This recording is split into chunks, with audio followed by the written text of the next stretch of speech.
This is exactly right.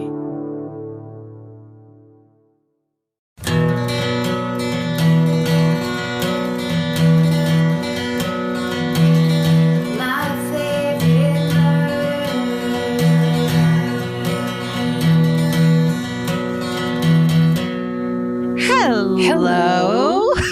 And welcome To My Favorite Murder. That's Georgia Hardstark. That's Karen Kilgariff. We're here with you. We are. It's mid-March. It is. Things are kind of daylight savings-y. Ugh, my favorite.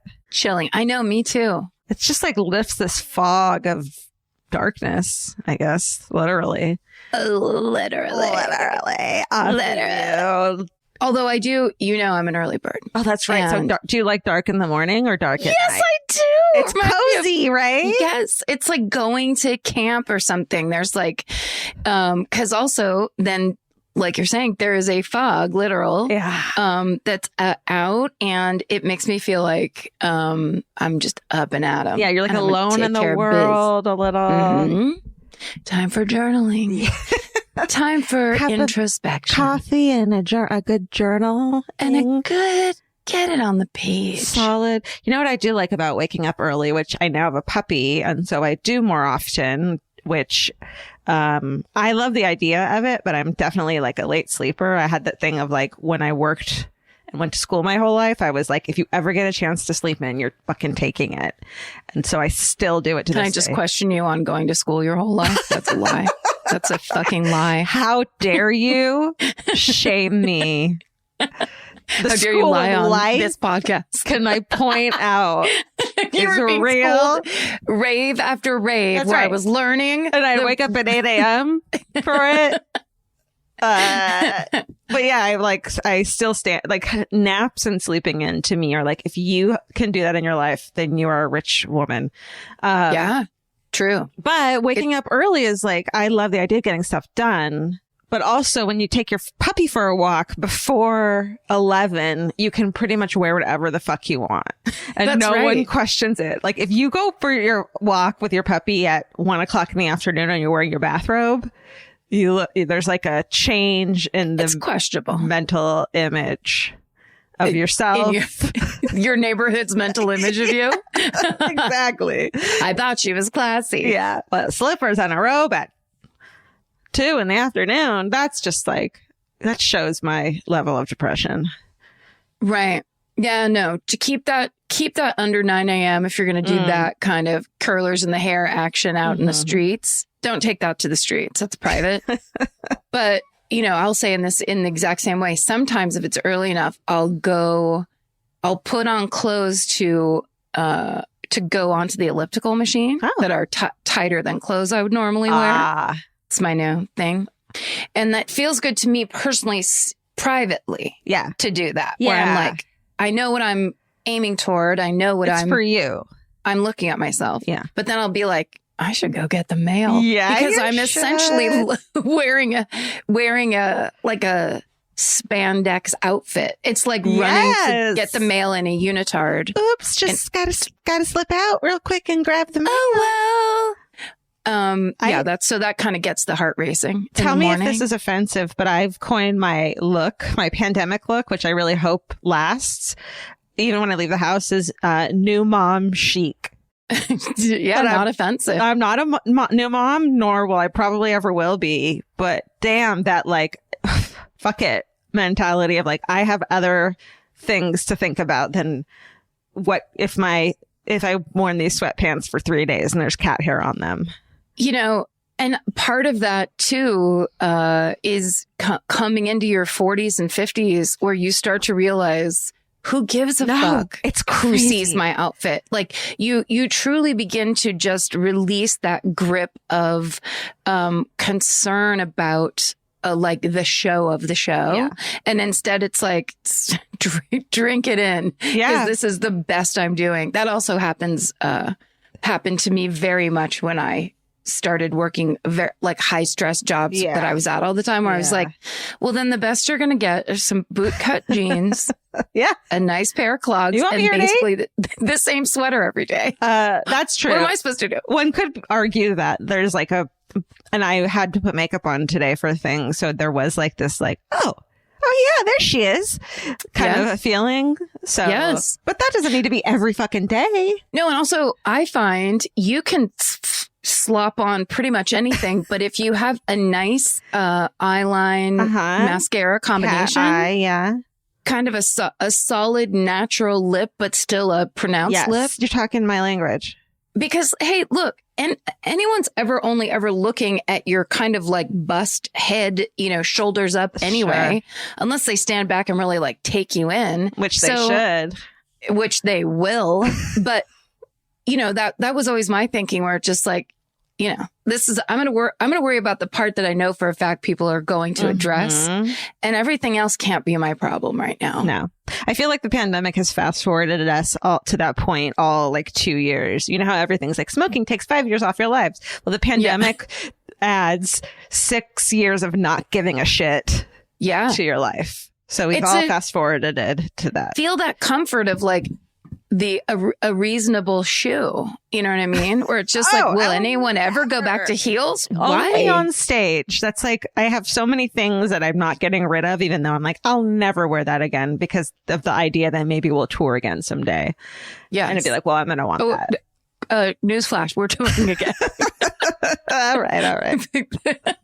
There's people who've been planning it. But no, I get, it's like special occasion wear versus, I just feel like young women put in such an effort these days from fucking the crown of their head to their perfectly pedicured toenails. Totally. And it's like, God bless. I mean, do it. Yes. And do what makes you feel good. Yes. But you also don't have to, which is an amazing option to realize. That's right.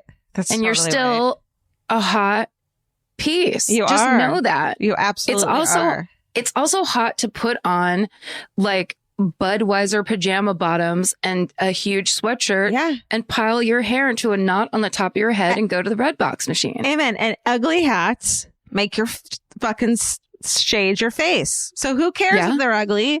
You're taking care of your skin. I don't know. It's interesting. Better. It's interesting to take care of your skin and fight melanoma on a daily basis. Right. It's interesting to do what Mark Zuckerberg did and put a full face of zinc oxide so that you truly look like a mime surfing. That makes you go, hey, what's up with that person? What's up with that surfing mime? Hey, there's an artist on parade. I want to meet them. I bet he's evilly wealthy.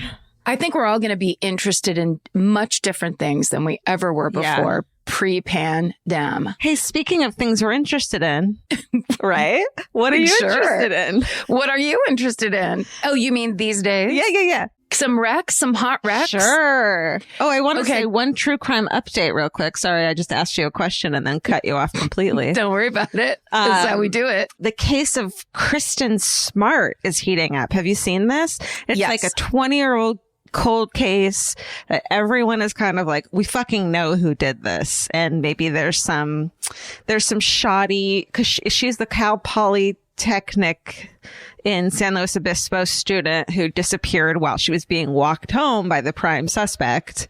Yeah. And there was some shoddy work with the police, the campus security, who just said she must have just taken off like that night. And so didn't report it. They changed the laws of campus reporting to the authorities. And so the prime suspect's, family's property is now being investigated, and they're bringing cadaver dogs and ground penetrating radar. So I really hope in the next few days we'll have some information about that. And there's also a podcast about the whole case that I really want to listen to that I guess has helped get some attention to this case, and kind of in the same way I'll Be Gone in the Dark, like revamped, not taking away any of the investigators' hard work, but revamped interest in the case. And that's called Your Own Backyard. So I really want to check that out. That's great. Yeah. Your Own Backyard, the podcast. Yes. So let's all listen. Yeah, for sure. That's lots and lots of people let me know that was happening on Twitter. Thank you always for those updates. Yeah. And it's very exciting. People in that area are, I think, really, really stoked. Totally. And congratulations to a podcast for moving the wheels of justice along, hopefully, if that is the case. Sounds like it. But an actual podcast that I've been listening to, And I was trying to find the host's name. I went on, like, truly, you were sitting there waiting as I went on 4 different pages and could not find it. So I'll write it down when I listen to my next episode. But it's called The Opportunist. And it is a podcast. It's so good. It's a podcast series where they're going to be highlighting normal people who basically stumble upon an opportunity to basically become evil and then choose to do it type of thing. Oh, that is a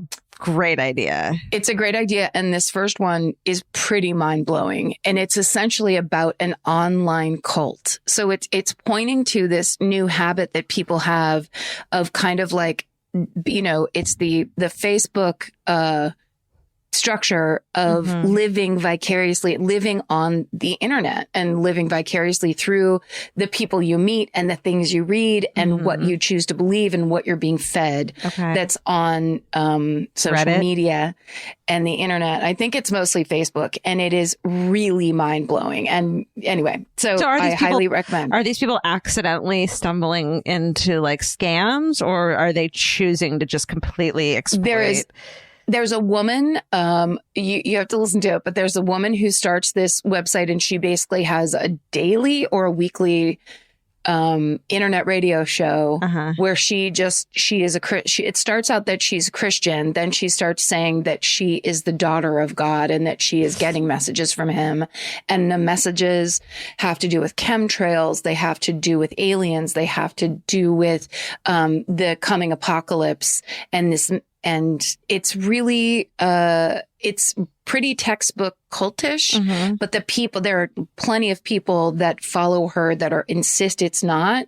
You just have to listen to it because it's that kind of thing where I think this is this age we're getting into where people are like, how is this happening? How are people getting sucked into these entire belief systems with a person that they've never seen or met before? People want answers. There's people out there who just like, for whatever reason, the day-to-day, unanswered questions of life are too overwhelming and terrifying.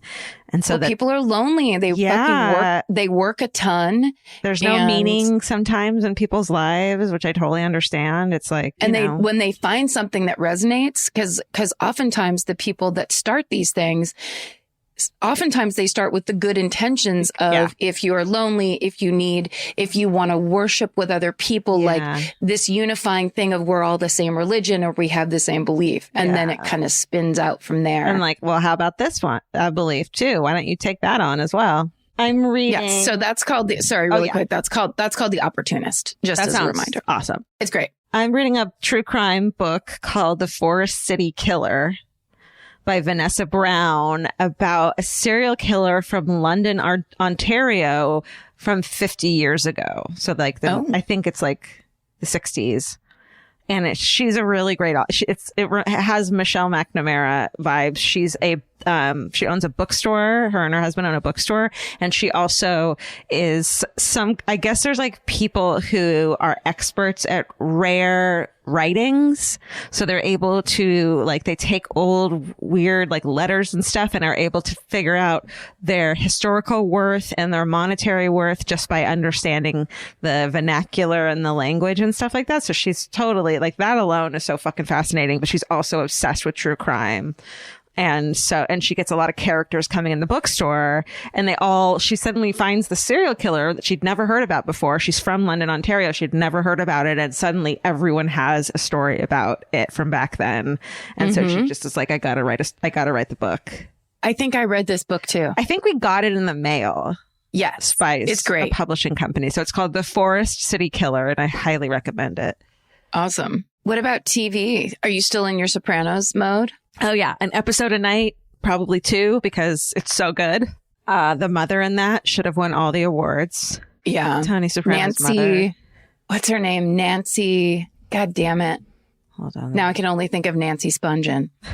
That actress's name, Steven, Nancy. Yeah. I just started I just started looking in Google Steven because you said the word Steven. Stephen Nancy? Stephen Nancy? The Sopranos Wikipedia is so massive, there's a separate page for casting. I got it. Nancy Lou Marchand. Marchand. Macharchand. Marchand. Brilliant. She's the greatest. Watch it for her alone. She's just so good. And she's been in tons of stuff. She's in so many 80s movies. Old school. She's been an actress since like the 50s, I think. Sure. So I just finished a series. There were 4 seasons. I think I started talking about this in the first season 4 years ago, called Casual on Hulu. And yes, I love that show. It was so good. There were times where I was like, I fucking hate these characters. They're all like kind of insufferable during certain seasons. But then you realize that you're like, you care about them and their lives. And of course, the actors are so great. Michaela Watkins. Michaela Watkins, yeah. She's amazing. Michaela Watkins. She's just, I love watching her act. And you end up like caring about these people and they make so many mistakes and you still want them to win. And so I watched it all through the season. What's it called? The end. Finale? Series finale. Thank you. Sorry. So I just watched the series finale and like I almost cried. It was really good. That's a truly great show. I watched that a couple years ago. I feel like it was when I was first got Hulu. And then I was like, what's this? And at first I was like, oh, that guy's cute. And then I was like, oh, it's Michaela Watkins. You got to watch this. Cause I feel like she is one of those people who, I watched her come up as like, she is the hilarious sister-in-law in things. Totally. She always gets this kind of like supporting role. And in this, she's such a great actress and so hilarious and great to carry it. It's like, it's her and the actor, the player brother. Her brother. They're all so flawed, I guess, but they all still deserve these happy lives and you're like rooting for them. So we're all flawed. So that's Casual. Every last one of us. Casual on Hulu. Check it out. It's like one of those ones that like if I'd be eating lunch by myself, I would like just turn on an episode. You know what I mean? But like I kept wanting to watch. It's real good, snappy, realistic dialogue too. Totally. Yeah, I like when stuff like that it's funny in the realist way. Yeah. I have just finished binging The Flight Attendant on HBO Max. I need to, right? I loved it. Yes. Now, there are people like, I feel like people were recommending it in a hedgy way or like, it's fun or it's kooky or whatever. Yeah. I was like, this is fucking great. Wow. It's directed beautifully. It's, Kaylee Cuoco is the lead and she's unbelievably great and compelling and a great actress. My good friend, the great Scottish actress, Michelle Gomez plays the villain and she is the greatest. I love watching her act.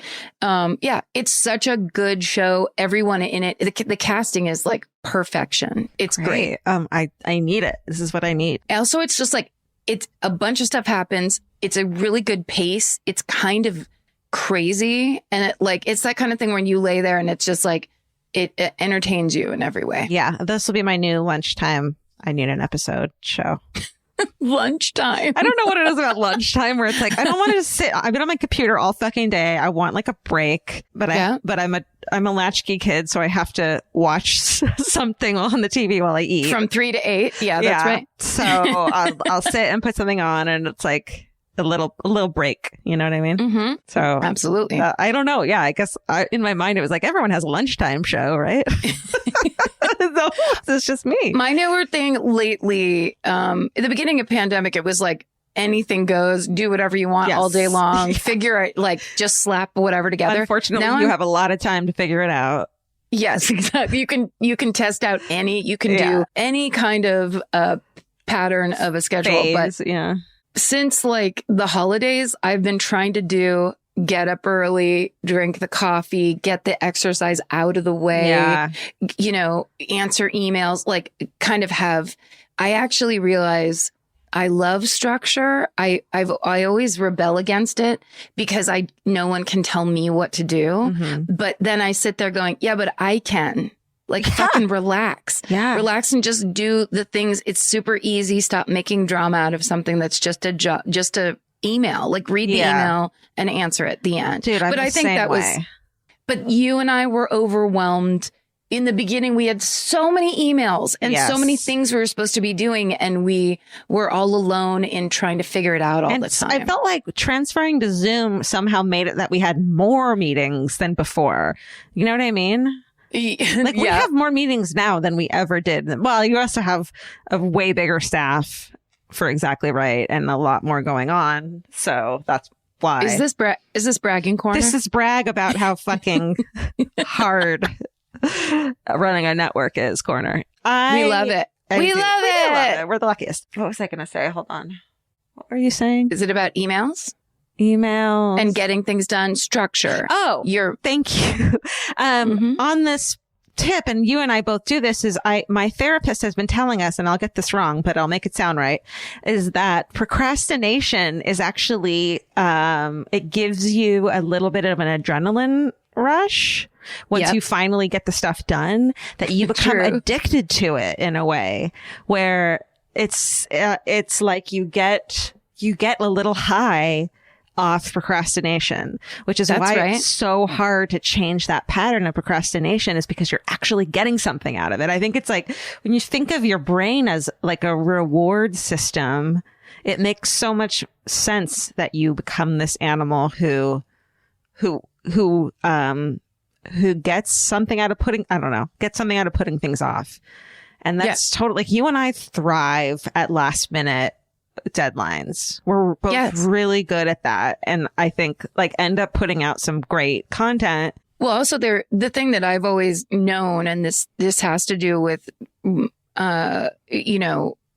being a comic, like the high that I would get doing stand-up comedy, it's so scary and it's so high pressure that then when I go into other things, I need that pressure still because because I've already had kind of like this other kind of high.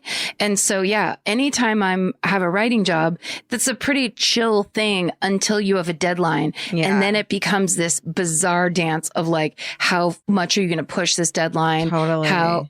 The whole thing of it is it's a distraction kind of soap opera. Like you're creating the adrenaline that you thrive in just by putting it off. Also creating a distraction from things that, like, for me, when I actually write, you're putting real things into what you write. And so sometimes that's difficult and painful.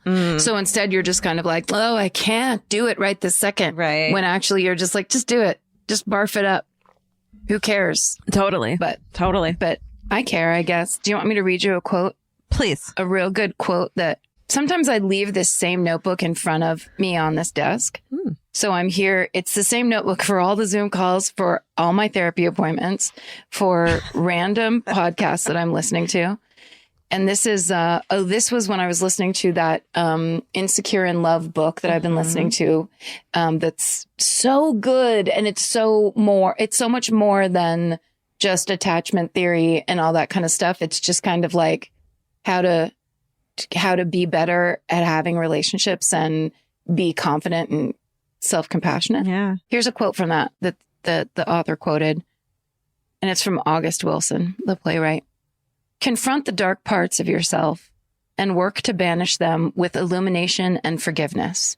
Your willingness to wrestle with your demons will cause your angels to sing.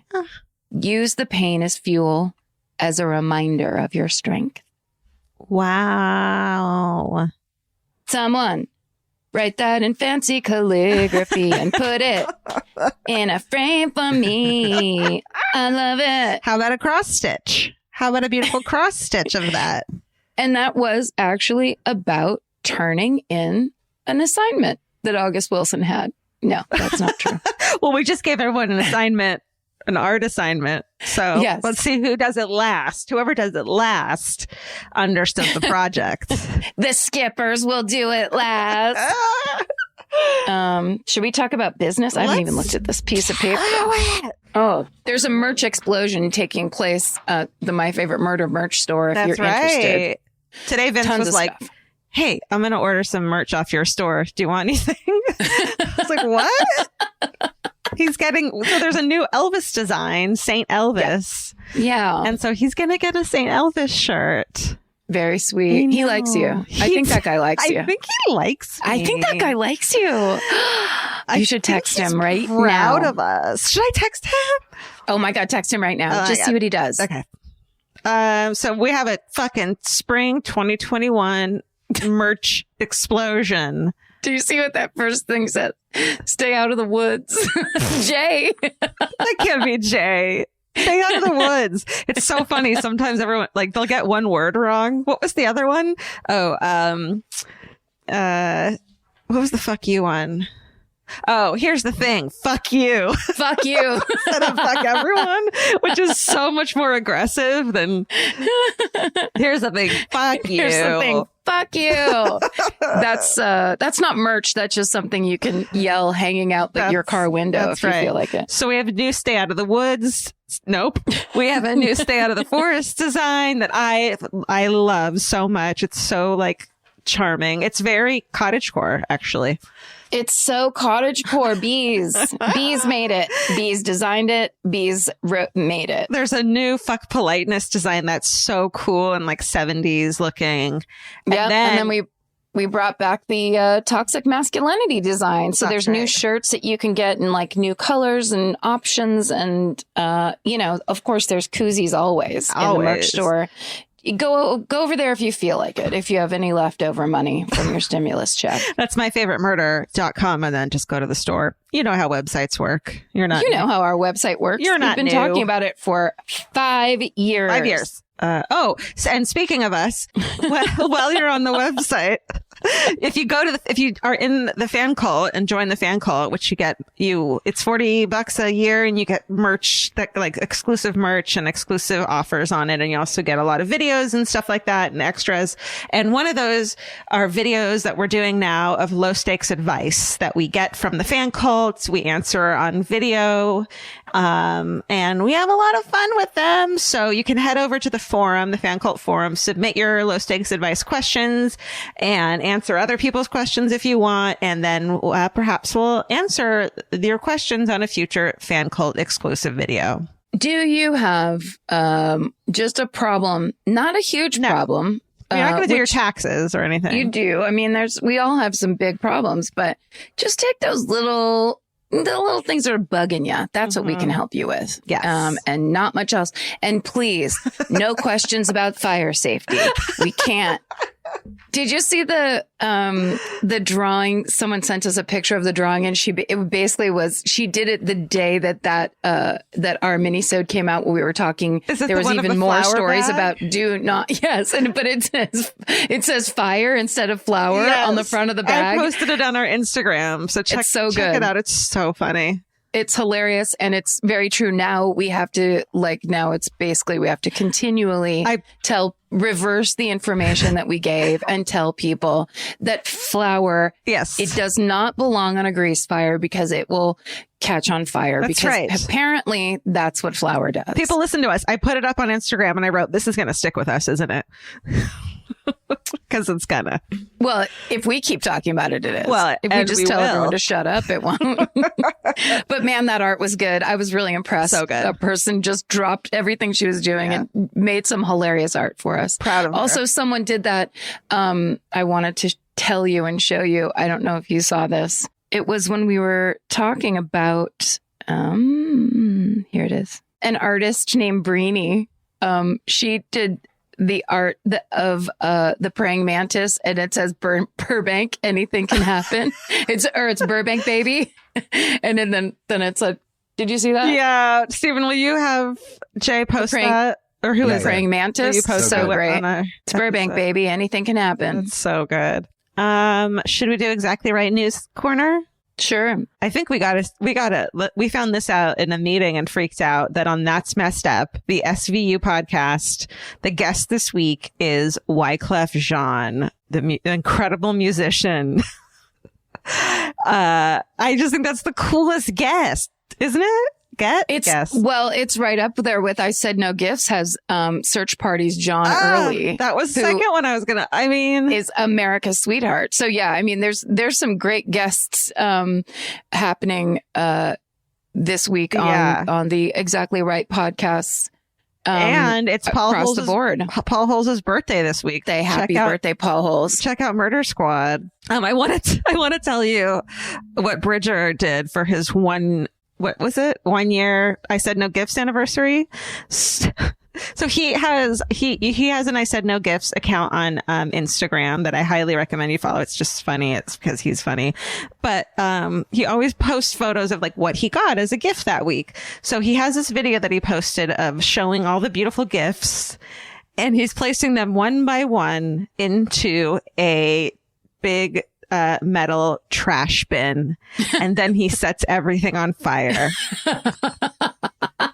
Stephen, can you see if we could? And that's for his birthday. That's for his 1 year birthday. I said, look at him. He puts on gloves, throws a match. I'm sure he filmed it, so he did. And I was a little offended because I was like, what happened? I got you some really nice shit. And then it's just him laughing over a burning trash can in slow motion. And it blew my mind. It was like, oh, you're a genius, a comedy genius. Let's post it on. We'll post it on the episode's Instagram. Right? Is that what I'm saying? Yes. Yeah. How funny! It's like the most thoughtful gifts everyone got, and one by one, he's lighting them on fire. Yep. That's because he cares, to show he cares. I'm Kate Winkler-Dawson, the host of Tenfold More Wicked on Exactly Right. And this is my new show, Tenfold More Wicked presents Wicked Words. I've interviewed writers about their best true crime stories, like Brian Burrow, who tells me about going to high school with a serial killer. Dude, if you're lying about this, you're lying about everything. Well, it's manipulation. Yeah. Tenfold More Wicked presents Wicked Words is now available on Exactly Right, with new episodes every Monday. Follow Tenfold More on Twitter and Tenfold More Wicked on Facebook and Instagram. Subscribe now and find Wicked Words on the Tenfold More Wicked feed on Stitcher, Apple Podcasts, or wherever you like to listen.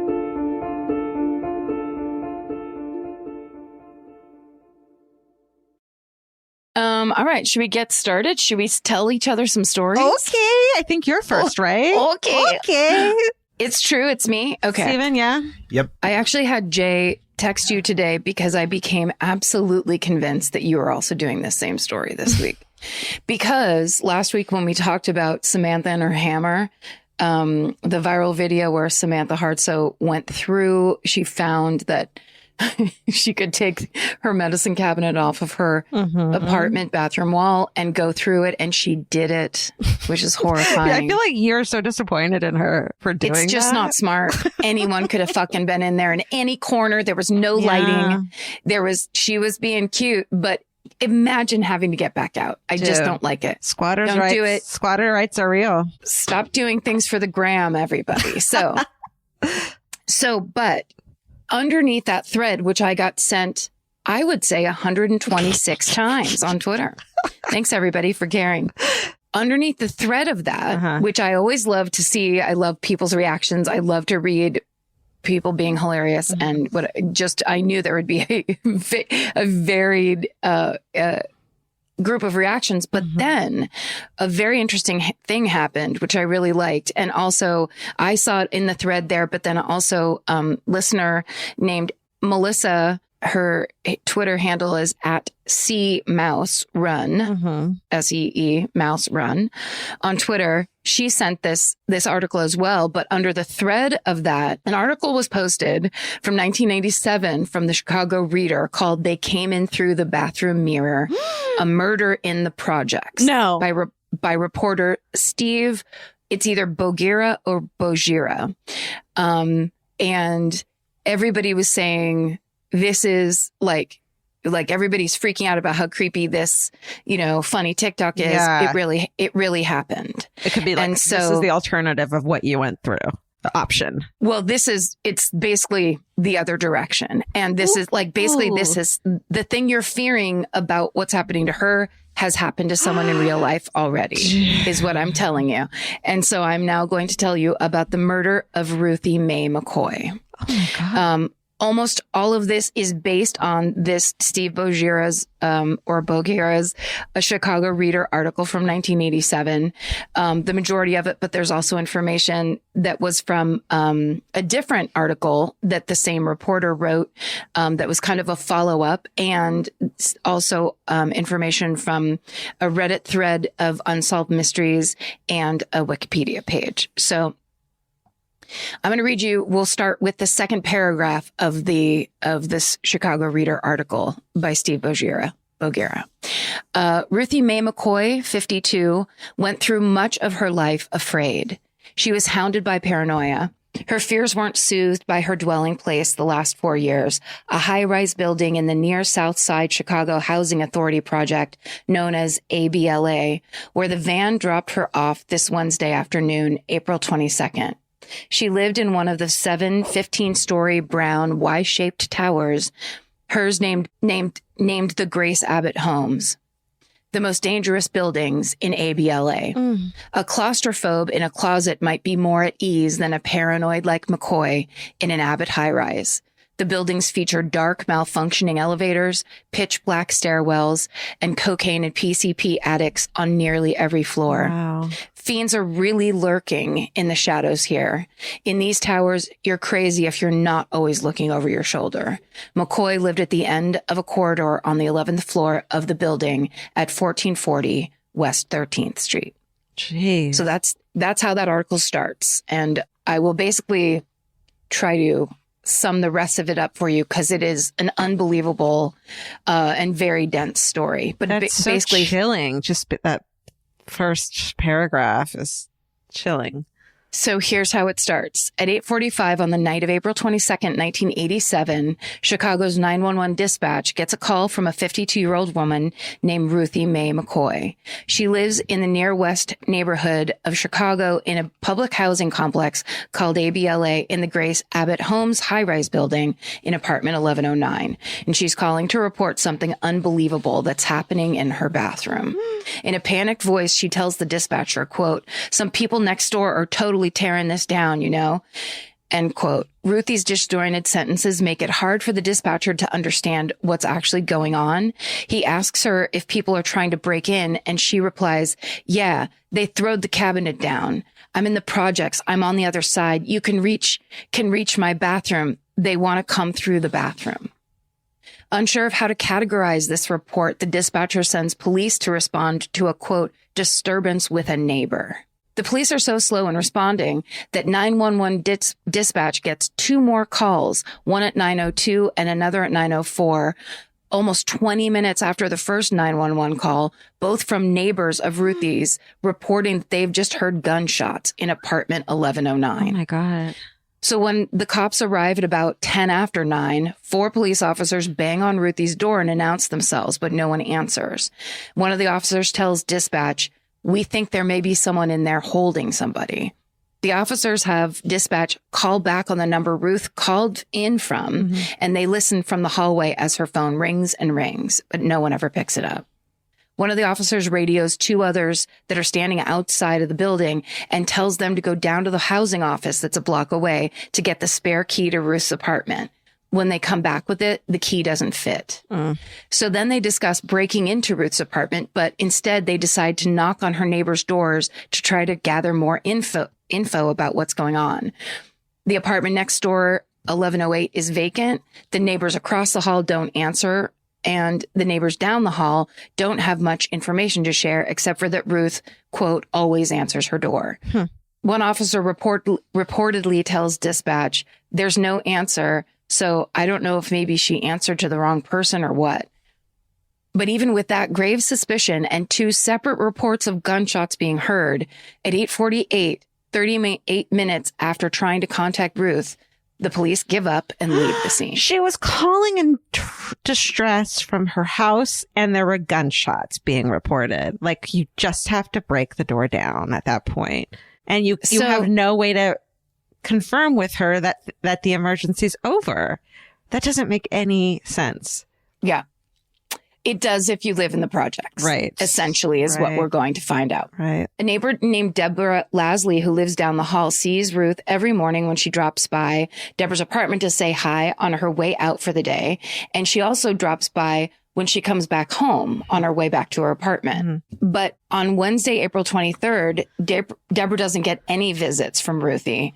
So with the cops banging on the door the night before, Deborah is very worried. So she calls the police for a wellness check, and 6 officers, along with a few Chicago Housing Authority security guards, show up to check on Ruthie again. They knock and knock, but again, no one answers. And the police start talking about breaking down the door, but Chicago Housing Authority security guards stop them. They warn the police might face a lawsuit from the tenant for an unlawful break-in, and the police would be responsible for immediately replacing a broken down door. Which can be what? Like, it's got to be $50, right? It's like, deciding that's not worth the trouble, the police leave Ruthie's apartment without any real investigation again. So now Deborah Lasley is sure something's terribly wrong. She waits till the next day before she can get any help. She calls the project office, and at 1:00 on Friday, April 24th, someone from the office arrives with a carpenter who drills through the lock in Ruthie's door. And once the door is opened inside, they find Ruthie's body lying on her side on the bedroom floor in a pool of blood. There are papers and coins scattered around the room, and 4 bullet holes are in her body. There's one in her left shoulder, one in her left thigh, a third in her abdomen on the right side, and a 4th that's going through her upper right arm. And that bullet cut through her chest and into her pulmonary vein. And at 4:35 p.m. on Friday, April 24th, she's pronounced dead from internal bleeding.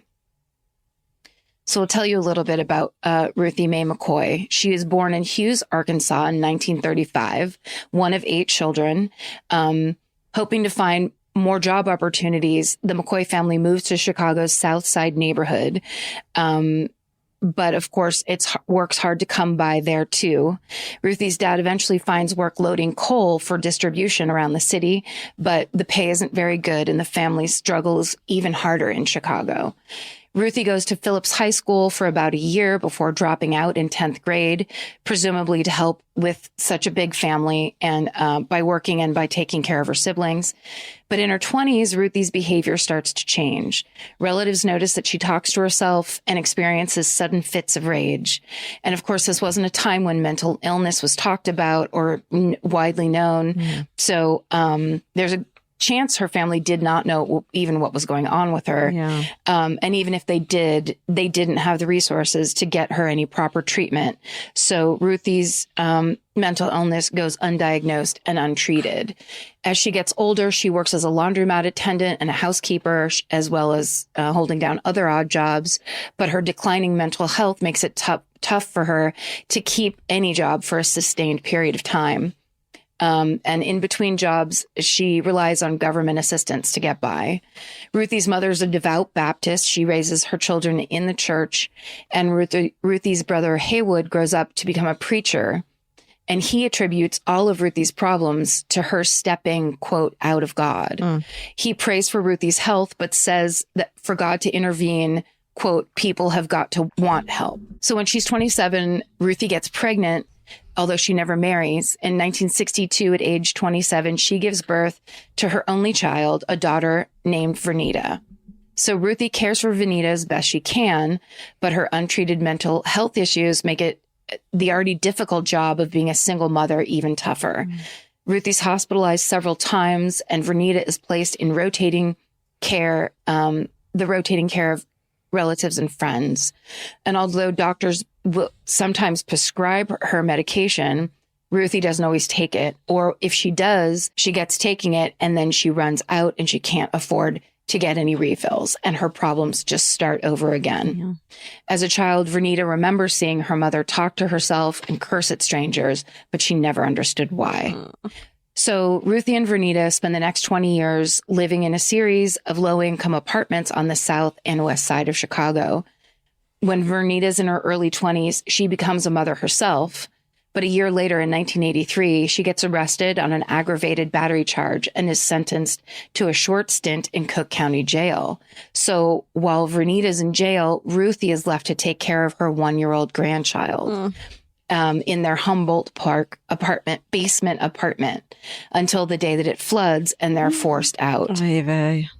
Unable to afford another move, because you know how expensive it is when you're trying to get a new apartment, first, last, whatever else is involved. You have to have a big chunk of cash usually. Yeah. So Ruthie applies for emergency CHA housing, Chicago Housing Authority housing. So we'll talk about the Chicago Housing Authority a little tiny bit. The ABLA Homes is one of Chicago's public housing projects that's located in the near West Side neighborhood. These letters stand for each of the 4 developments of the complex. So they're the Jane Addams Homes, Robert Brooks Homes, Loomis Courts, and Grace Abbott Homes. The first of these 4, the Jane Addams Homes, is built in 1938 under Roosevelt's Public Works Administration program. And the last, the Grace Abbott Homes, where Ruthie would eventually live, is built in 1955. Only the Brooks homes remain standing today. They provide 330 low-income housing units. But at its height, the ABLA had 3,596 units and housed as many as 17,000 residents. During the 80s, Grace Abbott Homes, which was made up of 33 two-story row homes and then 7 high-rise buildings. It's the home to roughly 3,600 people, all of whom are Black. Most of them are below the age of 18. Wow. So it's tons of young people. Yeah. According to a 1980 census, the average yearly income for families in Grace Abbott is $4,500 a year. Oh my God. The only moderately wealthy residents here are the drug dealers. So there's a drug dealing gang called the Paymasters that are a prominent force in Grace Abbott. They often will take over empty units so they can operate anonymously.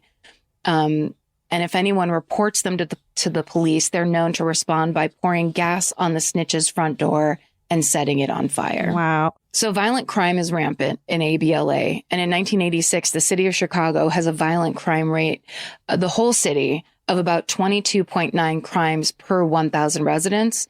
The ABLA's rate sits at 47.8 violent crimes per 1,000 residents. Wow. So the Grace Abbott high rises have a reputation for being the most dangerous buildings in all of those projects. So in his 1987 Chicago Reader article, reporter Steve Bogira cites a 1972 study of New York City high-rises conducted by housing expert Oscar Newman. And Newman's big takeaway is that high-rises are the worst kind of buildings that you can use for public housing because they promote anonymity, which makes it easy, basically, for shady characters to hide. And it's difficult to build a strong community in a setup like that.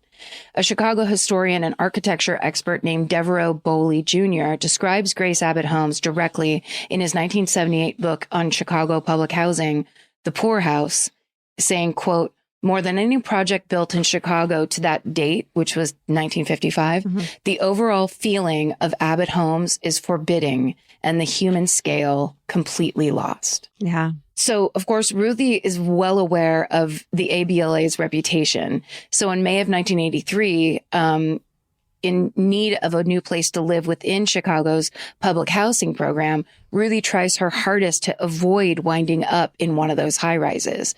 She writes the CHA 2 letters, first asking to be placed near her family in the South Side's Wentworth Gardens, and the second letter just asking to be placed anywhere but in a high rise. Despite her efforts, Ruthie is placed in apartment 1109 in Grace Abbott Homes' Y-shaped high-rise building. It also just feels like calling the police from there, even if they were on it, it seems like it's like a maze, to even get to that front door, her front door, which seems like a maze. not just a maze in the building itself, but actually this series of buildings and the way things are set up. Originally, it was designed, they took out all the streets and it was designed, they replaced it with these garden areas, thinking that would encourage the people that lived there to sit outside and socialize and build a community. But of course, instead, it made it incredibly difficult for first responders to get inside, or people you did have to know your way around it to get in. It made it even more isolated. Wow. So from 1983 to 1985, which were their first 2 years at ABLA, Ruthie shared her apartment with her daughter, Vernita, Vernita's 2 children, and Vernita's boyfriend, Louis Butler. They all got along great at first because Ruthie loves spending time with her grandkids, but Ruthie and Louis start to butt heads because Louis reminds Ruthie of Vernita's father, and she accuses him of running around on her daughter. By 1985, Vernita, Louis, and the kids move out of the apartment. So now Ruthie's alone there. Yeah. And she's alone with her mental illness as well. Right. So, and now she's upset. She misses her family. She misses her grandkids. And, it starts affecting the way she treats her neighbors because there's kids everywhere. Right. And she's always in arguments with kids. She thinks their music's too loud. She thinks they're being a nuisance. It's very upsetting to her, to basically have these kids around, but not her own grandkids. She starts carrying a stick around that she threatens the kids with when things get out of hand. And of course, they make fun of her. She has a reputation for being strange, of course, with the mental illness issues. And police respond to these incidents on more than one occasion, but nothing serious ever comes of it. They know her not as a violent person, but just someone who's argumentative. On top of all that, as you know, the chunk of the article that I read to you, living alone in such a dangerous place is just ramping up Ruthie's paranoia about being mugged, or even worse. It isn't paranoia. It's likely. She becomes obsessed with locks. She has her locks changed on her door twice. She also develops a habit of turning her neighbors' doorknobs and reprimanding anyone who leaves their door unlocked. Wow. Smart. Yeah. She is the original lock your fucking door. She does the same with cars in the neighborhood, setting off car alarms when she tests whether or not the car doors are locked.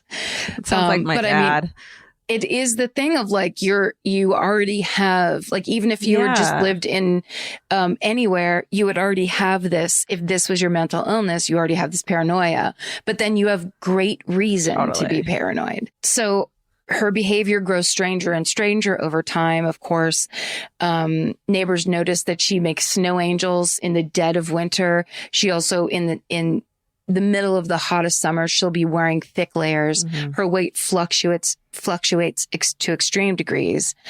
But the first truly serious situation arises on August 10th, 1986, when Ruthie brings Vernita's oldest child, Bobby, who was 4 years old at the time, to the ER at Rush Presbyterian St. Luke's Medical Center. And Bobby has deep cuts on his face, his arms, and his legs. She reports Bobby fell down the stairs while she was babysitting him, but the healthcare workers there find Ruthie's behavior odd, of course. So they start to suspect that maybe she pushed Bobby down the stairs. So they call the Department of Children and Family Services. Ruthie is outraged, of course. The ER staff has to restrain her until Vernita arrives, or Vernita takes Bobby home, and there is she basically explains what's going on. There's no interference with the DCFS, but before she leaves, she signs papers committing her mother to the Illinois State Psychiatric Institute for evaluation and for treatment. But it's worth noting here that it's very common. It's a very common thing that we're all definitely hearing about more and more in these days in the white community, of how racist healthcare workers can be toward Black people, where the worst is assumed. You come in with your grandchild and you're so worried and, whatever. And suddenly you're the one that did it. And you can imagine how infuriating that would be to someone who's worried about the grandchild. Yeah. So even though this seems like it's, like kind of like a bottom for her, at ISPI, Ruthie is diagnosed with residual type schizophrenia. And this variation is a bit more subtle, but sees consistent behavioral problems like social isolation, talking to yourself, acute superstitiousness, and digressive speech patterns. And of course, paranoia. Wow. So Ruthie's discharged on September 19th, 1986, but she receives periodic treatment at Mount Sinai state-funded psychiatric center. And this center serves a lot of other ABLA residents, some of whom have specific mental health issues and some who just seek refuge from the stress of life in the projects. It provides community support services for Ruthie, such as group therapy, arts and crafts, community meals, and GED classes. Wow. Yeah. And so Ruthie's skeptical at first because she's consumed by years of feeling unable to trust her neighbors, but she eventually warms up. And by early 1987, she finds real community at Mount Sinai. She goes to the center 3 times a week. She participates in group therapy and arts and crafts sessions. And soon she enrolls in the GED program. On her first day, she tests about at a 7th grade level, but in a few short months, she climbs up to a 9th grade level. Wow. And her GED teacher, Linda Norman, describes Ruthie as an alert, bright student. So Ruthie then becomes kind of a mother figure at Mount Sinai. There's a lot of young women there, in these group sessions who are talking about these boyfriends. They live with them. They complain about, wanting them to stay around. So they give them money. They, they want these relationships. And Ruthie tells all of them, I know men like this, stay away from them. You don't need them. Yeah. Like she really enjoys that part of being able to, in all her toughness, give kind of very loving motherly advice. According to a staffer named Sandy Siegel, Ruthie is warm and considerate and very well liked in this group. So for the first time in her life, Ruth McCoy's mental illness is being treated and she's getting support services that she badly has needed for years and years. And she's finding a place in her community and things are starting to look up. And now we come to Wednesday, April 22nd, which starts out like a normal day for Ruthie. She heads out to Mount Sinai in the morning, popping into her neighbor Deborah's apartment on the way out to say hi. She gets on the van that takes her to the treatment center. She spends the day involved in her regular slate of activities. And then toward the end of the day, she discusses her housing situation with Sandy Siegel. And she tells her, I need help getting an apartment somewhere else. I got to get out of there. And basically, she now can get out because in September of 86, she applied for supplemental security income. And in February of 87, she found out that she got it. So her monthly income now doubles. Instead of $154 a month, she's now getting $340 a month. And she then also gets back pay from when she applied in September. Wow. So she gets a check for almost $2,000. Holy shit. So she plans to use most of the check for the deposit for a new apartment. But in the meantime, she uses it to buy a nice a good winter coat. And then, of course, some small household necessities that up until then she'd been forced to do without. So things are looking up for her, but her neighbors take notice of that. On the van ride home that day, Ruthie tells the woman that was seated next to her, someone has threatened my life. But they're not sure if it's real, if it's paranoia or what. So the woman suggests that Ruthie tell a Mount Sinai employee the next time that she's there. But Ruthie shuts that down, saying that she doesn't want to get anyone else involved. But around 9:00 the same night, Ruthie's fears will prove to be very valid. So after police discover Ruthie's body in apartment 1109, they search the place for clues. And aside from a small change scattered on the floor, there's no money to be found anywhere. When Vernita arrives to speak with police, she tells them about the big check that her mother had just gotten and cashed, saying that she kept the cash in her apartment. And now that cash is gone, along with Ruthie's 19-inch TV and her cane-backed rocking chair. So Vernita looks around the apartment and notices Ruthie's phone is missing also. This is 87. So her landline is gone. But when police got to the apartment the night of the attack, you remember? Oh, yeah. They could hear the phone ringing, which means whoever broke in and murdered Ruthie was either still in the apartment when the police were standing outside, or they came back after the police left. Oh my God, I have fucking goosebumps. So, which is just, it's just insanely tragic and frustrating that they were just right there and something really could have been done. Especially if she died of internal bleeding, which can be, remedied. Might have been able to be helped. Exactly. Yeah. One of the officers, Detective Ray Loser, checks the bathroom and notices the medicine cabinet is missing, revealing a cavity in the wall with easy access to the pipes, which is an intentional design so that plumbers can easily service any issues that arise in the building. And the other side, he can see the back of the medicine cabinet in apartment 1108. What they don't find in Ruthie's apartment are fingerprints or any of they find one bullet casing. They don't find 3 of the 4. So without much physical evidence, police question neighbors.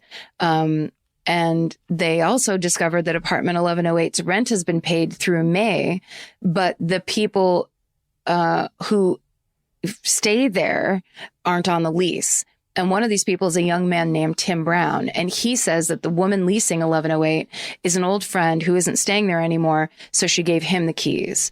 And Brown claims to have spent the day of April 22nd in apartment 1108 with his friend named Corey Flournoy. And they spent that night partying on the far west side of town. Police then question Flournoy, who gives the same story about partying on the far west side, but the guys trip themselves up when they give different accounts of where they slept that night. In a written statement, Tim Brown gives a new account of the events of April 22nd. He explains that he and Corey were hanging out in 1108 when 3 more friends came over, Ronald Coleman, Edward Turner, and John Hondras. And Coleman heard of a new trick that some people in the building were using to rob adjacent apartments. They found out that they could take off the medicine cabinets and get into what's called the pipe chase, which is the space between the walls. And those passageways, even though they're only 1.5 to 2 feet wide, are big enough for someone to slip through, either to get into the next door apartment or to use an escape route if someone is coming into the apartment to get away. People in the walls. People in the walls. I don't want that. It's horrifying. And it's horrifying. It just makes all of it so much scarier. Totally. And so much crazier. And that kind of thing where when she called 911, she couldn't explain it. Yeah. She didn't get it. She couldn't explain it. And the people talking to her, it sounded like just crazy ranting. Totally. And it was a complete reality in this building.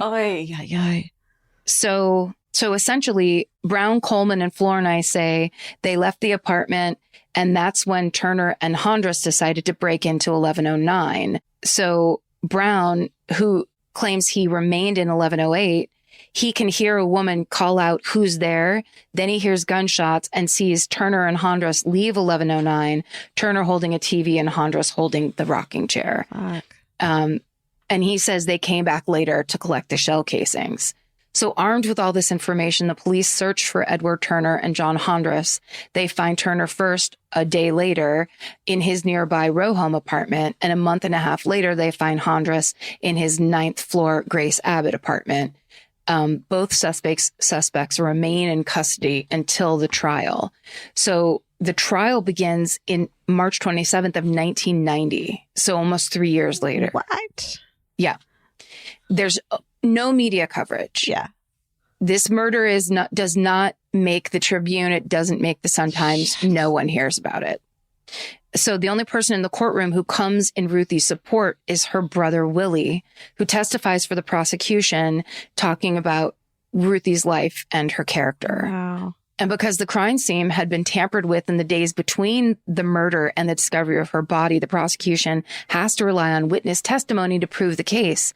But there's so many different accounts of the events and all the different people involved, and they're all conflicting and changing information. It's hard to tell what's true and what's not.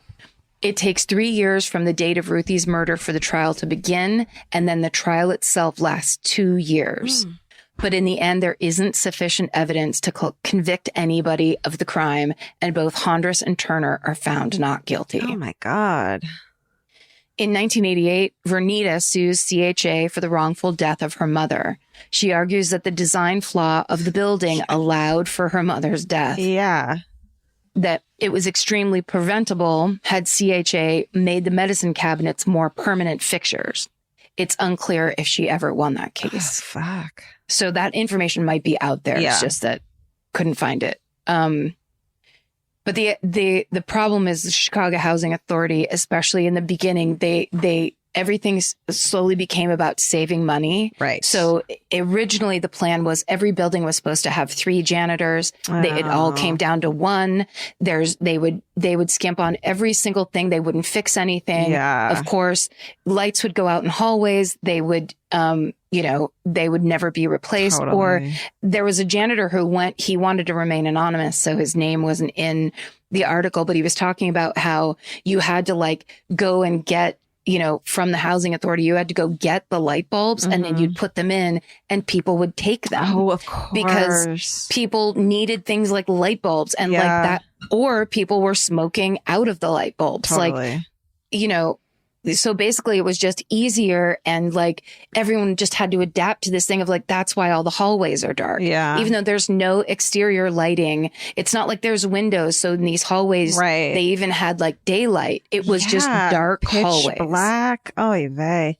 And just completely abandoned. The budgeting, everything is just, they ghettoized this as with that kind of neglect. The level of neglect is unbelievable. Totally. Okay. So, but sorry, because I know this is so long, but it's just, there's so much to the story. Okay. So according to the autopsy report, it's unlikely that Ruthie would have survived the attack, even if she had been rushed to the hospital that night, because one of the bullets hit her pulmonary vein. But had the first police officers on the scene taken the initiative to enter her apartment, or if the CHA had the proper spare key for the apartment, the culprits could have been caught at the time. There would be no mystery surrounding the death, and that it would have been a murder that was actually prosecuted and brought to justice. Fuck. Yeah. When reporter Steve Bajira questions the officer's decision to walk away from Ruthie's apartment the night of April 22nd, this is going to shock you. They get defensive. Yeah. Captain Raymond Risley tells Bajira he believes that most of the 911 calls that they get from the projects are hoaxes. Dude, guess what? You still have to fucking look into them. Yeah, I mean, what else are you doing? Yeah. Is it not why you get paid? Guess what? Some of them aren't, and you need to fucking handle those. What about that? When asked if there are any statistics to support that claim that they're hoaxes, Risley says that they don't need a formal study. They know they're hoaxes based on, quote, the experience of the officers who regularly work those beats. We could drag the stuff out in a study, but it would be kind of expensive. Oh, everything you just said was ugly. Ruthie's brother, William McCoy, does his best not to let his anger at the whole situation get to him. After Turner's and Hondros' acquittals, Willie expresses his frustration freely. Quote, "Justice does not proceed the way that it should. If that had been a white woman had been killed like that with 2 black guys charged, they would have been convicted. If that would have been a white woman that called the police like my sister did, they would have gone into her apartment. It. The whole system we're living in is corrupt." Wow. Here's a quote from that Reader article. Quote, "As for the police officer's failure to enter McCoy's apartment, well, some 911 stories are just more significant than others. the death of Nancy Clay, a white suburban white-collar worker in a Loop high-rise blaze in May, and indications that the 911 system had failed her prompted weeks of media coverage, a city council investigation, a council hearing featuring testimony by the fire commissioner, broadcast live on public radio, and several proposed ordinances. Wow. The performance of the police in the McCoy case didn't even merit a departmental investigation. End quote. So this article was written in 1987, and the horror movie Candyman was released in 1992. So that horror movie is based on a short story by Clive Barker about a grad student researching urban legends, including one about the Candyman, who, if you say his name into the bathroom mirror 5 times, he comes through it and kills you. The grad student is white. The Candyman is black. Right. And there's kind of proof that basically they got the idea from Steve Bogier's 1987 article that basically went over like the details of living in these projects and how incredibly violent and incredibly frightening they were. And so here's one of the last quotes from Steve Bogier's article. Quote, Robert Ebert gave the movie. This is another article actually that's about the connection of this movie to this story. Okay. Quote, Roger Ebert gave the movie 3 stars. Urban legends tap our deepest fears, he observed. One of the most subterranean involves the call for help that is laughed at or ignored. End quote for Roger Ebert. Ebert may not have realized that in the projects, it was hardly a deep fear that calls for help would be neglected. It was simply expected. If you want to know more about life in these projects, there are 2 books that Steve Bogier recommends. One's called High Rise Stories, a collection of interviews from former project residents, and another one by an author named Alex Kotlowitz. That's from 1992, and it's called There Are No Children Here, an account of life in the Horner homes. And that is the real life horror story of the murder of Ruthie Mae McCoy. Oh my, I feel like I got hit by a bus. That's like heavy. Yeah.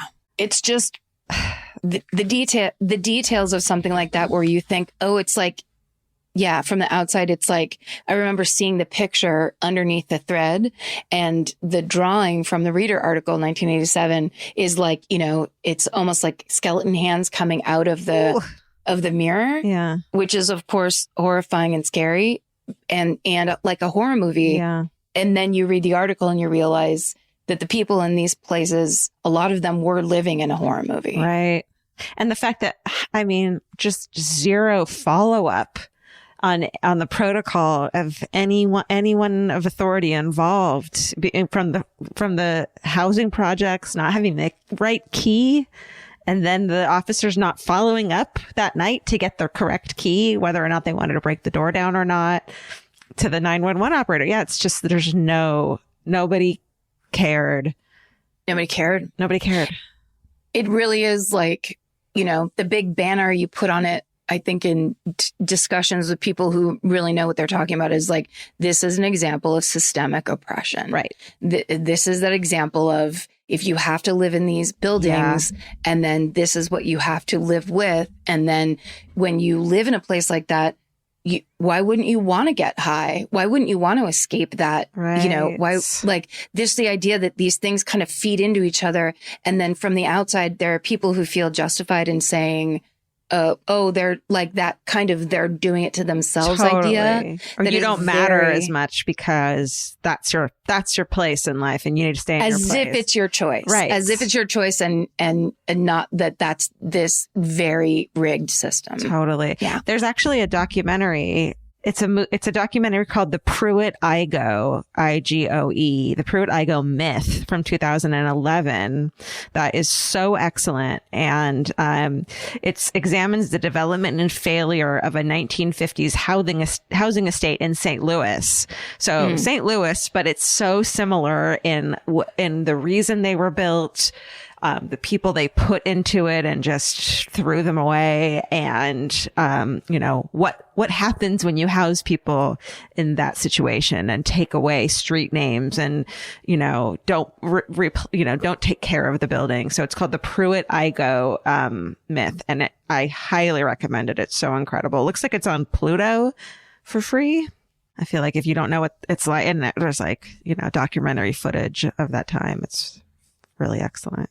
Sure. Fucking great job. I'm so glad you covered that. I know, me too. All right. Well, I have a story for you. Good. It takes place in New Orleans in a similar time period. This is the story. Someone suggested this for me on Twitter, and I had never heard of it. It's the story of Jacqueline Davis, who was the first Black woman to serve as a homicide detective in New Orleans. Whoa. I know. Okay, awesome. That's nice. This will take a little swing upward, I think. Well, right? Okay. Some shit went down. Really? I can't imagine. Can't imagine. There was corruption involved, if you can believe it. But this is a strong female lead for Women's History Month, and this woman is incredible. So I'm really excited to tell her story. Awesome. I got information from the website called The Appeal, an article by Ethan Brown, which was really helpful. VionaLevy.org article by Shayna Prince with a Z, an article by Michael Perelstein, the ClarionHerald.org article, an Ebony article about her from 1991 that was done by Roxanne Brown, and some other places on the internet. There's not a ton of information, or there's like repeating stories, but I feel like this woman's story is incredible. So Jacqueline Davis was born on February 6, 1957 in Cleveland, Ohio. When she was just 3 years old, her father, who was a delivery driver, died in a car accident while on his runs, and her mother was also injured. So unfortunately, her mom kind of had a nervous breakdown after this, and so she ended up mismanaging the lawsuit against her father's employer, as well as the inheritance he left behind. Because of this, Jacqueline and her younger brother were sent to New Orleans so they could move in with their great aunt, Mabel Walker, and her husband, Willie, who was a merchant marine. So they lived in a shotgun home in the historically Black Central City neighborhood. So here's a little fun fact. Mabel Walker, the great aunt, was known as Medea. And across the street, their neighbor... No. I swear to God, was Tyler Perry. No. Yeah. And that's all I know. And I never saw any article that said that that was the connection. I didn't really look up if that's what he's ever said that. But her fucking nickname was Medea. And it sounds like she was this big character. Wow. That's, I didn't realize we were going to kick this story off with a Medea origin story. Right? Good Lord. It has to be. Good Lord. Yeah. So fucking amazing. And it takes place in New Orleans too, right? Yeah. Cause Tyler Perry's from there. In this home, Medea tried to provide the children with a normal, loving household. Sounds like she was a very caring caregiver. But here's the thing. On the side, she was a kind of a madam of sorts for the merchant marines that came through town with her husband when he was in and out of port, and they would board at their house. So Medea also worked at a nearby bar called Shadowland, and this bar kind of had a violent reputation, as did the neighborhood. And it was during one of those violent altercations that Jacqueline witnessed that kind of made up her mind of that the fact that she wanted to be a cop when she grew up.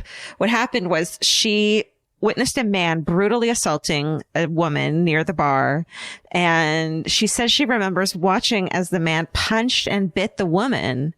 But then to her surprise, the woman starts fighting back and ended up beating the crap out of her attacker. And then the cops showed up and she was like, oh, this is trouble. And it turned out that the woman in question was a detective. And not just a detective, but a Black detective. So her mind was blown. It was in the 70s. and women accounted for roughly 2% of the police officers, and people of color made up around 6% of police officers. So this was like an anomaly. And from that moment on, Jackie vowed to work in the police force. She said, quote, I just became not obsessed, but every time I saw this woman, her name was Gail Miller, aka Christy Love, I was just in awe. She says, this policewoman inspired me because I wasn't a weakling. I was a loner, and I was a loner because I stuttered, and people used to make fun of me, so I would never talk. And this woman, she just did something to me. I just had never had a black woman to look up to. I had always, unfortunately, been told I wasn't going to be nothing. Oh, I love that. So this becomes, her inspiration. Mm-hmm. So despite Medea trying to create a happy, supportive home, it sounds like Jacqueline's life was pretty chaotic. One time, a man who was staying over in their front room raped her when she was very young. And when she told her Aunt Medea about it, she says her Aunt Medea grabbed her shotgun and fucking took off looking for the guy. And Jacqueline says she never found out what happened to him, but said, quote, if you knew Mabel Walker. Davis says she was also unfortunately sexually abused by her great uncle, who began molesting her at age 9. And it went on for 5 years until he became sick and died when she was 14 years old. I know. So she definitely went through a lot as a child. But meanwhile, she excelled in school. And then she got pregnant when she was just 15. She gave birth in 1974 and named her daughter Christina. And then when she was 17, Medea passed away, and Jackie was still able to finish high school. And she headed to college at the University of New Orleans, where she studied chemistry. But being unable to afford childcare, she was forced to drop out. So she then worked menial jobs for a while to make ends meet. But by the time she was 20, she was homeless and had to live in her car with her daughter. They used a Burger King bathroom to freshen up. And she said, quote, that's when I decided to turn things around. I couldn't put my daughter through that. So she was finally ready to pursue her childhood dream of joining the police force. It took her 5 attempts to pass the test to become an officer, but she finally did in 1979, and she chose the New Orleans Police Department's Urban Squad as her first assignment. So this meant she had to patrol the major housing projects in both the city and the West Bank, the area across the Mississippi River on its western banks. She says she was assigned to public housing since the drug dealers, they had this scheme going where they use women as like their like middleman because they were less suspicious for drugs and weapons because they were stealthier. But it made it so that having a female officer on patrol there, it was easy and more comfortable to search those women. And they kind of cooperated a little more with a woman detective. So she went on to be assigned to different districts around the Vice Squad, including the French Quarter in the early 80s, which was just a treacherous, dangerous time in New Orleans. The street-level sex work was rampant, and Jacqueline's soft-spokenness and small demeanor, she was just 5'3", it made it so she didn't have this intimidating, typical cop presence. She was more affable, and having grown up in a home where sex work was the norm, she wasn't judgmental, and she had this special ability to deal with the issues that arise in that profession. She said, quote, I knew about prostitutes and pimps, having lived with them most of my life. Mm-hmm. And that ability to get people to open up and talk, especially in these grittier neighborhoods, got her attention from her superiors. She moved over to narcotics and was eventually assigned to the rape investigation unit, where she solved 100% of her cases and was able to provide treatment to each and every victim. Whoa. I know. She says that working on rape cases felt like therapy to her after having been a victim herself. In the Ebony article I spoke about, she said, quote, it made me stronger and able to deal with what happened to me. She said she was instrumental in arresting serial rapist David Fleury, who terrorized New Orleans in the mid-1980s and was eventually given a mandatory life sentence on each of 2 counts of aggravated rape. So she just has these cases that she's clearing where other officers can't. She's finally transferred to what is known as the most elite of all the units, homicide. where there was just one other woman on the team at the time, who was white. And there was only at the time out of 24 officers, only 4 were black. And so she was the first black woman to serve as a homicide detective in New Orleans, which is extraordinary. Davis says about the other female officer, quote, "They accepted her, but they didn't accept me because, for one thing, I was black. I'm a dark-skinned black woman. And then I was arrogant. I knew I was good at what I did." She was. Yeah. She should have known that. And this gets this gets dark. Her colleagues tormented her. You know, they would smash family photos on her desk. They'd post photos of Aunt Jemima in her work area. They even placed dog shit in her desk drawer. They would fuck with her ability to perform her job by so tipsters would call in, and there were much needed tipsters on her big cases. And they'd say to them, "She doesn't work here anymore," and like hang up on them. And then they would rip her case files to shreds. Jesus Christ. I know. So like if you ever, yeah.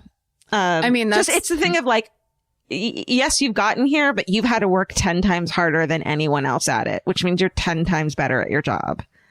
Yes, and she already had like a perfect record. It's I bet you that made the dumb racist ones really pissed off. Absolutely. And it's already such a nasty environment, and then it's like, how dare you? How dare you excel? These fragile male egos that are so easy to smash. Horrifying. Let's do it. It got so bad that her supervisor and mentor from the time, David Morales, started having to keep her files in the trunk of his car for her. It's nonsensical. It is. It's like, get rid of that.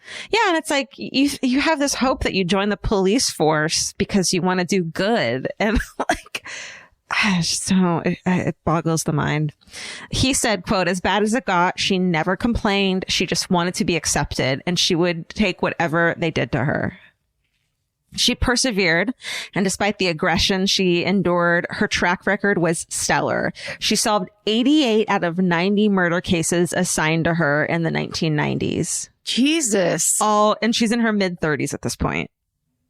David Morales said she, quote, "was the best I ever saw at solving a murder case, and that her instincts were spot on, and she had a knack to get normally reluctant witnesses to talk. And therefore, she was able to regularly crack cases other detectives had given up on."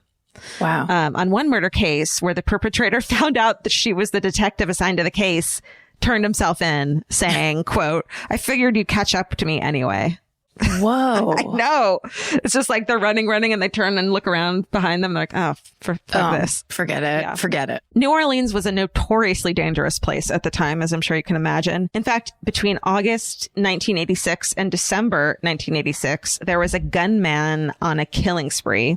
He committed 8 murders, and oftentimes the assailants he targeted were couples, which is just, you think you're safe when you're in the couple walking down the street and you're not. And he also committed several rapes and armed robberies. So Jacqueline pursued leads that other officers had blown off and ignored, including looking into a witness who always happened to be on the scene of these crimes and had a habit of approaching the homicide detective to like give his statement. And she notices that? She said, genius. quote, "This guy would commit the murders and stay on the scene and go up to the homicide officer and pretend to be a witness of the murder he committed." She says, quote, "And the detectives took him to the homicide office and took a statement from him." First of all, they were all saying, well, serial killers aren't black, so it's not him. Totally blowing him off. They had him in their sights and they just blew him off. When she pointed him out, she said the detectives took him up to the homicide office and took a statement from him as a witness. Well, I wind up clearing the case and making a name for myself that a lot of the detectives started getting pretty much upset about. So yeah, she's clearing these cases and they're mad because they didn't. Yeah. But also doing it in that smart way where clearly it's like, it's that thing where all of her her past becomes this huge advantage. Right. Because she's seen a bunch of shit Yeah. and she's lived through a bunch of shit and she's been there. So it's that kind of thing of like, she has a sense about things because she's like of the world of that and can see through that kind of stuff. Yeah. I love it so much. And it is like, yeah, you're right. It's like these other people are seeing the world through their shades and, you know, through what their experience is instead of what life is really like, and like not judging people because they've been in those situations before. So it's called empathy, and everyone should try it. But it's also called just fucking paying attention, which a lot of people say they do and pretend to do, but actually don't do. But when you have to, you know, like, are in situations where you kind of like are on your own, like a kid that essentially was orphaned, you have to pay very close attention, and like you have to anticipate things. Like she just was so wise, it sounds like. Yeah, totally. You know, I love that. Yeah. She was getting a ton of attention for how good she was at her job. She won awards. She was invited to speak across the country. She was featured in a ton of articles, like in Parade, Ebony, Essence, Reader's Digest, and Jet in the early 90s, just to name a few. And at one point, it seemed inevitable that her life would be turned into a movie. And in fact, Quincy Jones and Whoopi Goldberg at one time were competing to make a movie of her life. So cool. Yeah. So again, dangerous, violent time in New Orleans. During 1994 alone, there were 424 recorded homicides.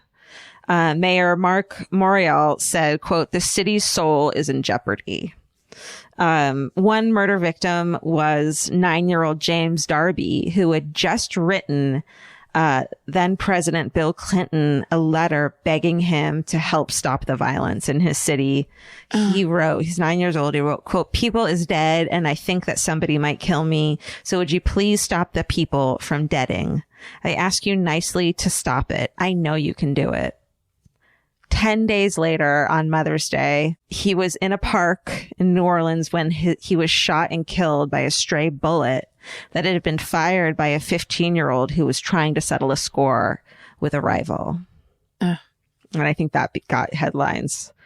Jacqueline was promoted from homicide detective to a position in internal affairs, which was a very sensitive position because it put her in charge of investigating complaints against fellow officers.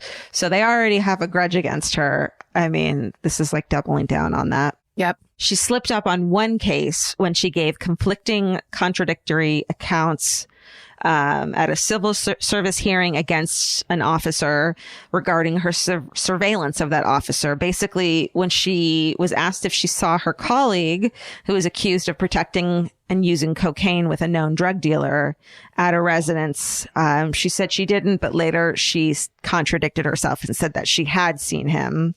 It seems like it was just a slip up. And in fact, she had immediately corrected herself, and her boss insisted, quote, "This is not perjury. It's just a discrepancy in a statement."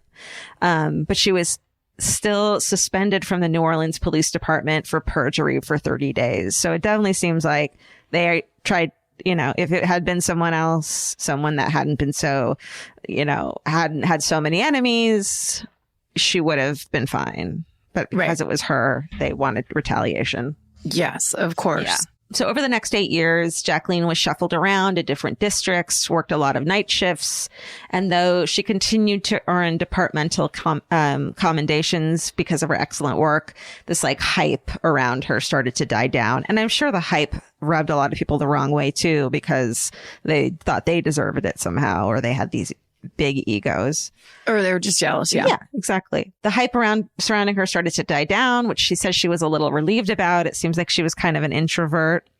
Although she had this like big bright smile and was like, seemed so welcoming. So Christina, her daughter, her only child, she had grown up and become a successful woman. She was a high school teacher with a master's degree in physics. And she now had a child of her own. It was Jacqueline's beloved grandson, Colin. So this was normal for officers. I don't know if it now happens as well. But in their time off in July of 2001, Jacqueline was hired to work as an off-duty security guard for a private party at the Sheraton Hotel in New Orleans on Canal Street downtown. So it was like a high-end affair. It was held in connection with the Essence Festival. And after working the 4-day event, so it's blurry, but Jackie got into a verbal altercation with the promoters because they refused to pay for the security detail, the agreed amount. And that included her and her other officers' payment, including her partner, Lieutenant Sam Lee. So these promoters wouldn't pay. Finally, they reached an agreement about the payment, and Jackie was like, okay, but I'm getting a signed receipt just to make sure that everyone knows there was no funny business. There was nothing weird going on. She gets a signed receipt before leaving the hotel, with their payment. It's signed by one of the promoters, this dude named Tim Crockett. So despite it being settled, the promoters took the issue to the New Orleans PD and filed a complaint against Jackie and her partner. They said that Jackie and Samuel demanded double the agreement price and intimidated them with their guns. And despite Jackie not being named in the original complaint, both Jackie and Samuel went to trial in August 2002. Oh, whoa. Yeah. So they took the word over this of the promoters over their own police.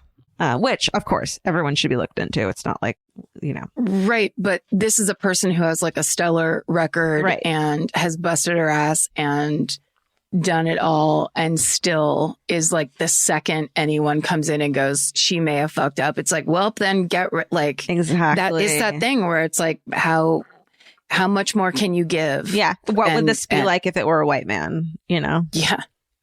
And she had a receipt, which they lost. Her fucking attorneys lost that receipt that she gave them. They were prosecuted by U.S. Attorney Sal Perricone.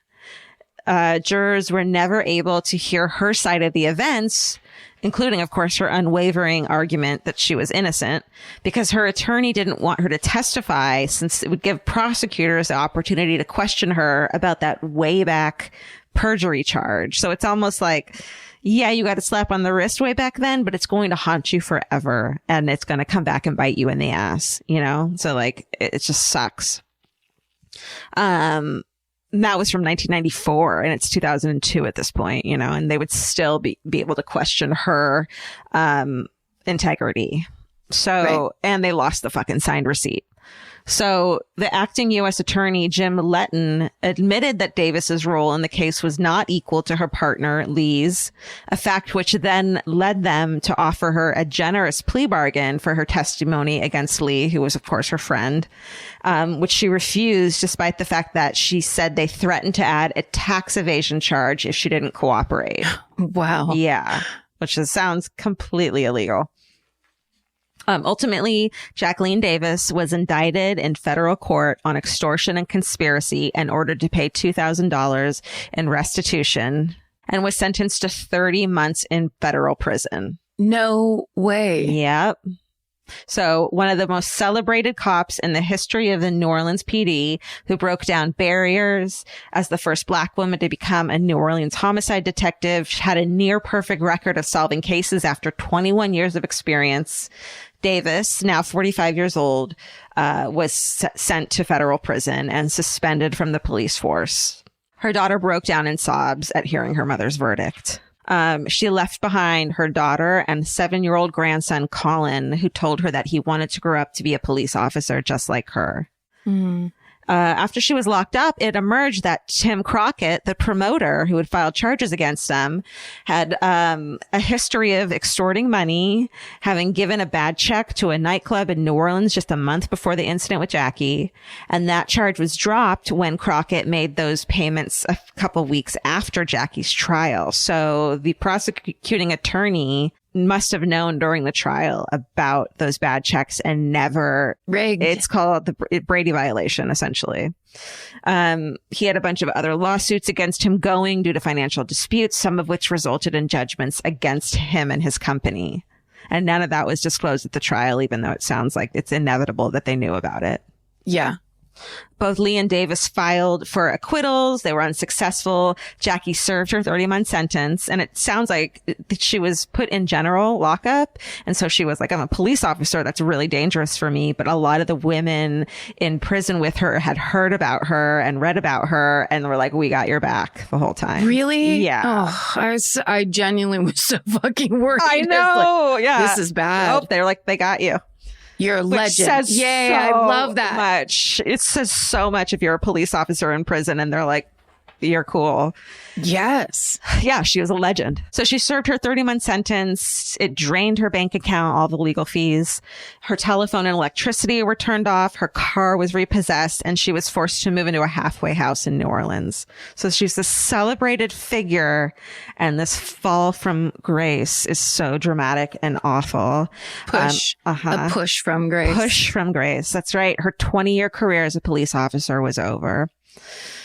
She said, quote, it was like all the pain I had endured in my life finally caught up to me. I realized that I had been using my job as an officer as therapy, and suddenly that was all taken away from me. She took a job at the law office of her post-conviction attorney, Lori White. So meanwhile, Sal Perricone, the man that Jackie says fucking destroyed her life, the prosecuting attorney, would remain a successful prosecutor for many years. Jackie would maintain that her guilty verdict was due to his misconduct, due to the fact that he knew of Crockett's history of extortion and didn't disclose it at the trial. And in fact, in 2011, she was fucking right and proved to be right. There were multiple claims and lawsuits, it turned out, filed against him regarding his misconduct, including racist comments he made about people of color using multiple pseudonyms online. Mm. Investigations of Perricone's gross misconduct led to him being disbarred, and his commentary led to a defamation suit. He had posted more than 2,600 comments on NOLA.com, the website of the New Orleans Times-Picayune, between November 2007 and March 2012. 2,600 comments using five different fake user accounts. Between 100 and 200 comments related to matters being prosecuted by his office at the time that he posted. So you fucking piece of shit. Corruption. Not good. No. He even allegedly admitted to intentionally not disclosing Tim Crockett's previous offenses to win the case. Holy shit. I saw that in one article. I don't know. I said allegedly because I'm not totally sure on that. I just like the idea that some hacker or whoever they hired got in there and was just like, it's like, oh, it's this guy. In addition to being disbarred, his online comments forced a federal judge to overturn the conviction of the cops who shot unarmed civilians on the Danziger Bridge in the aftermath of Katrina. And they later received much reduced sentences, and it derailed an investigation. And then it also derailed an investigation into crooked landfill businesses in the Jefferson Parish. So he just caused a lot of harm to the criminal justice system. Completely corrupted his office and the people of his city. That's right. So in the end, he argued that the court should consider in mitigation. This is his excuse. It's almost like the Ambien excuse, that he suffered from post-traumatic stress disorder as the result of his experiences during his former careers as a police officer and FBI agent. So he was like, give me leniency. I have post-traumatic stress. I was racist online because I have PTSD. Yeah, I was racist and did so many obviously, legally wrong activities for 10 years because I had PTSD. And sandbagged very highly decorated cops and sent them to jail because, wow. Totally. So that's his story, and I think it's ongoing right now. But to end on a more positive note, in 2013, Jacqueline's grandson, Colin, graduated from the prestigious high school St. Augustine, where he was a drum major and participated in the Future Business Leaders of America. And out of 108 students in his class, he graduated 25th. Whoa. Yeah. He was selected as a 2013 Louisiana Scholar of the Horatio Alger Association, which helped him go on to study psychology at Xavier University of Louisiana. His grandmother, Jacqueline Davis, paid for his high school tuition and provided a loving home for him while his mother lived in Texas after Hurricane Katrina. About his mother and grandmother, he said, quote, "I was raised by them. Everything I've learned, I've gotten mostly from them. I cherish the women in my life, and I plan on repaying them for all the hard work they've done for me." So, fucking sweet boy. Jacqueline later seemed relieved when she said in an interview that her grandson, of course, who was a child, wanted to someday join the New Orleans Police Department. And later the feds said that he instead went into education. Oh, wow. Yeah. That's really giving back. And Truly. I couldn't find any more information about him, but I thought that was really sweet. When she was interviewed last summer by Ethan Brown for The Appeal, she was speaking about the coronavirus, but I think it's apropos of this story in her life. She said, quote, "Everyone that I loved and continue to love, I say this: I will meet you in the afterlife. I have no regrets. God could take me tomorrow. I have lived my life." And that's the story, the heroic story of Jacqueline Davis, the first Black woman to serve as a homicide detective in New Orleans. Whoa. How I love badass is she? Like miraculously badass. Yeah. That's such a good story. I love that. Yeah, me too. She went up against all of it and took those hits. Like that's an unbelievable story. Yeah, I feel like she needs more recognition and more articles written about her, and and more people to sing her praises, because what an incredible story. Great job. Thank you. Yeah. All right. Well, thank you for listening. We appreciate you guys so much. This is the fucking coolest thing we get to do in our lives. And thank you. Your constant support, your constant interaction, and always letting us know every cool news story. Good. I mean, like, these suggestions are from the listeners. Yeah. And that's the coolest thing is finding out a story that somebody posted to you and goes, "You have to read this. You won't believe it." And then you actually, that's the experience you have. And you're just like, yes, thank you. Yeah. So thank you to both of the listeners who suggested both of those stories. That's right. And thanks everyone for listening. Stay sexy. And don't get murdered. Goodbye. Bye. Elvis, do you want a cookie?